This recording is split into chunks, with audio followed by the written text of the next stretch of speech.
सबसे पहली नवरात्रि का व्रत किसने किया था? उत्तर दीजिए। सबसे पहला नवरात्रि का व्रत, नवरात्रि की उपासना सबसे पहले किसने करी थी? भगवान राम ने। अश्विन के नवरात्रि में भगवान राम ने 9 दिन तक कलश की स्थापना कर लंकाधिपति रावण को मारने के लिए मां जगत जननी की आराधना करी। भगवान राम ने मां जगत जननी की आराधना, मां जगदम्बा की आराधना।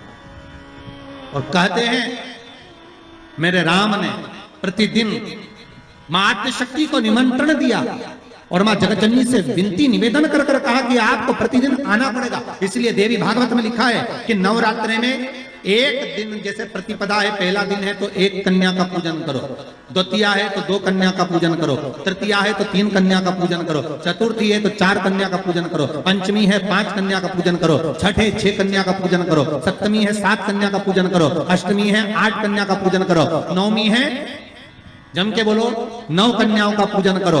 और अगर इस तरह से आप पूजन नहीं कर सकते नवरात्रि में तो 9 कन्याओं का पूजन एक साथ या तो अष्टमी के दिन या नवमी के दिन कर दो, या मध्य में बीच में भी आप कर सकते हो एक साथ। पर अगर आपकी कोई कामना है, आपकी कोई इच्छा है, मालूम पड़े, जैसे कई लोग कहते हैं कि हमारी इच्छा है, हमारी वो मकान नहीं बिक रहा, या हमारी वो जमीन नहीं खरीदी जा रही, या हमारी कोई कंपनी नहीं डल रही, या हमारे काम में ये अड़चन आ रही है, तो नवरात्रि में 4 नवरात्रि में से किसी भी नवरात्रि में आप नियम बना लो कि एक कलश की स्थापना कर एक दिन में 1 कन्या का पूजन कर उसको भोजन कराना, लाल वस्त्र देना, लाल चुनरी देना, दूसरे दिन में 2 कन्याओं का पूजन कर लाल वस्त्र ओढ़ाना, लाल चुनरी देना, तीसरे दिन में 3, चौथे दिन में 4, 5वें दिन में 5, ऐसे 7-9 दिन तक एक कन्याओं के क्रम को बढ़ाते आप उस पूजन का विधान प्रबल कर सकते।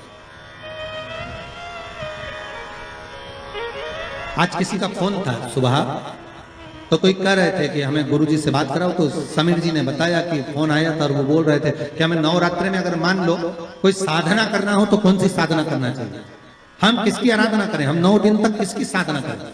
तो अगर बन सके तो देवी भागवत में सबसे सुंदर साधना यही है कि हम एक दिन में 1 कन्या के चरण धोकर पूजन कर उस कन्या को भोजन कराकर उसका स्मरण करें। हाँ, ये जरूर है, अभी कोरोना महामारी चल रही है तो इस नवरात्रि में भले ना करें, पर आगे की नवरात्रि में जब नवरात्रि अच्छे रहें, कोरोना से मुक्त रहें, तब आप किसी कन्या को 1 दिन में 1, 2 दिन में 2, 3 दिन में 3, 4 दिन में 4, 5 दिन में 5, ऐसे नवरात्रि 4 बार जो नवरात्रि आती, किसी भी नवरात्रि में आप स्मरण कर उसका फल मिलेगा, उसका फल होगा।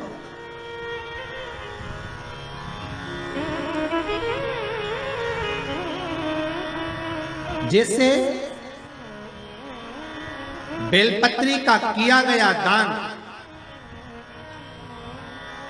छिन्न नहीं माना गया। किस चीज का दान? जम के बोलिए जरा। बेलपत्री। बेलपत्री का किया गया दान छिन्न दान नहीं है, समाप्ति नहीं होती। बेलपत्री अगर आपने कोई आपसे कहा जी तुम्हारे यहाँ बेलपत्री लगी है, जरा 8-10 दे दोगी क्या? बिल्कुल। और उससे कहो बेलपत्र तू मत तोड़, हम तोड़ कर देते, और अपने हाथ से बेलपत्र निकाल कर उसको दो दान। ये छिन्न दान नहीं है, ये समाप्त नहीं होता। ये बेलपत्र का दान अविरल दान बढ़ता है।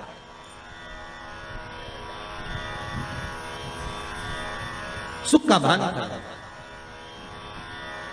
ये छिन्न होने वाला नहीं अभी।